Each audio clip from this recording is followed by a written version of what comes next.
What's up, everyone? Happy Halloween. You're probably gonna watch this on Halloween, so hence it's why I'm dressed up. I'm a scholarly soccer player because I legit love soccer, and I have one of these. And it's Casual Friday. Cue the poorly drawn intro, and let's do this thing. Happy Halloween, and welcome to a spooky edition of Drew's News Live, the coolest show on YouTube, breaking down dining, robotics, entertainment, world, and sports news, all within like 5 minutes or something like that. That's all I got. Let's sink our teeth straight into dining news. In dining news, if you're like me and you have the baking and crafting skills of a toddler born with no legs or arms, but have the imagination of an artist, check out my portfolio where I show you some cool treats to make and some cool crafts to craft. All last minute, budgety, but still really fun stuff to put you in that Halloween spirit. Alright, self plug over, let's get to that real news. Grubhub is facing a new lawsuit from plaintiffs Antonia's Restaurant in North Carolina and The Farmer's Wife from California for, quote, adding over 150,000 restaurants to its platform without their permission, according to Food and Wine. Rather than drag on the story, basically the lawsuit from Gibbs Law Group comes down to one main principle, which affects the restaurant's reputation and revenue.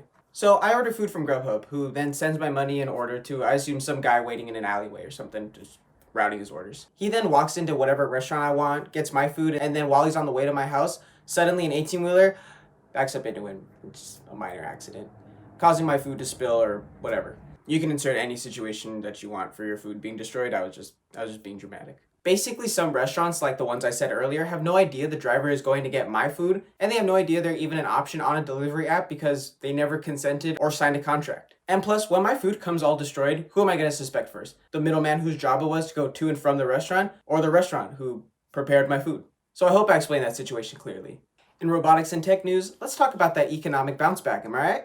Just kidding, no, I haven't really gotten around to reading that whole report. However, I do know that Netflix said that they're going to be raising their monthly subscription prices, so that's cool. Make sure you get the person whose account you leech off of a Starbucks gift card or something for their troubles and as a thank you.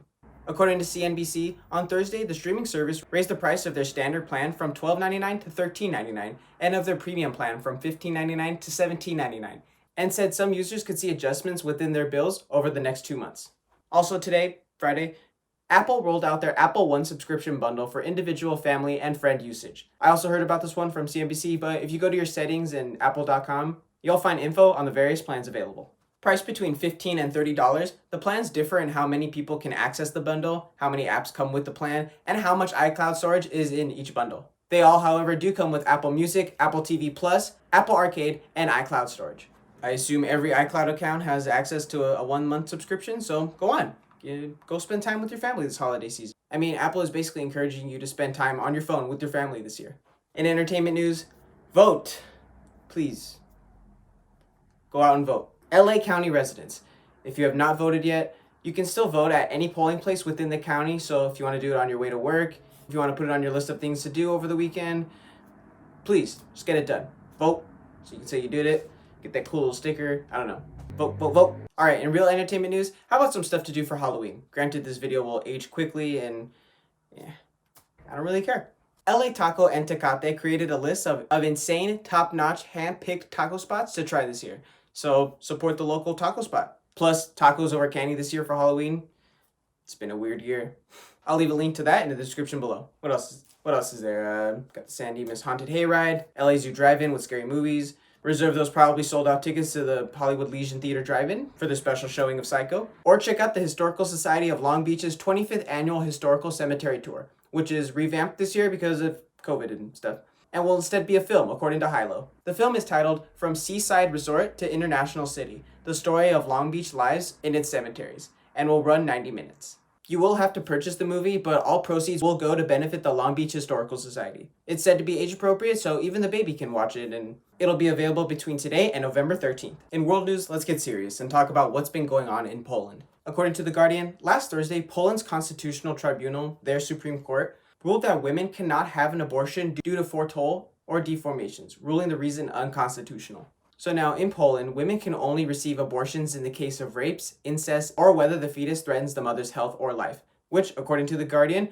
makes up roughly 2% of the abortions carried out in Poland in recent years. The ruling received immediate backlash, with Dinka Manatowicz, the Commissioner for Human Rights at the Council of Europe, calling it, quote, a sad day for women's rights. Fast forward to Friday, when The Guardian reported 100,000 protesters protested outside Warsaw against the Law and Justice Party's ruling. It was also reported the abortion procedures the courts banned makes up roughly 96% of legal abortions in Poland, who already have some of the most restrictive abortion laws. It was said hours before the protest, Andrzej Duda, Poland's right-wing president, announced a legislative solution in which abortions on fetuses with terminal birth defects would be allowed. However, that still did not include Down syndrome babies.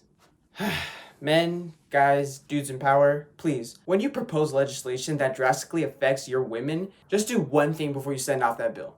Have your mom read it and see what she thinks. P.S. If she says my son has no right to tell me what to do with my body, I don't think you really should tell other people what to be doing with their bodies. So that's just my take. So yeah, that's what's happening in Poland. All right, sports news is a little thin today, so couldn't find any scary sports stories. But check out these Liga MX jerseys celebrating Dia de los Muertos.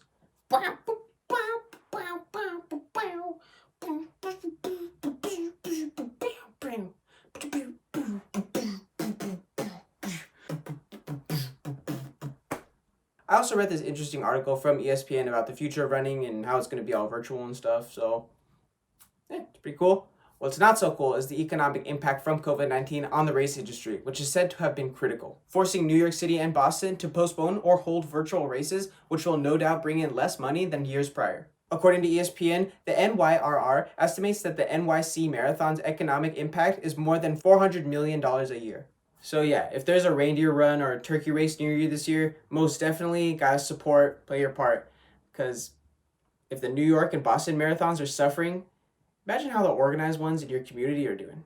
As always, thank you so much for watching. Be sure to like the video, comment on what you like and hated on it, or just about me in general, and subscribe if you're new to the channel.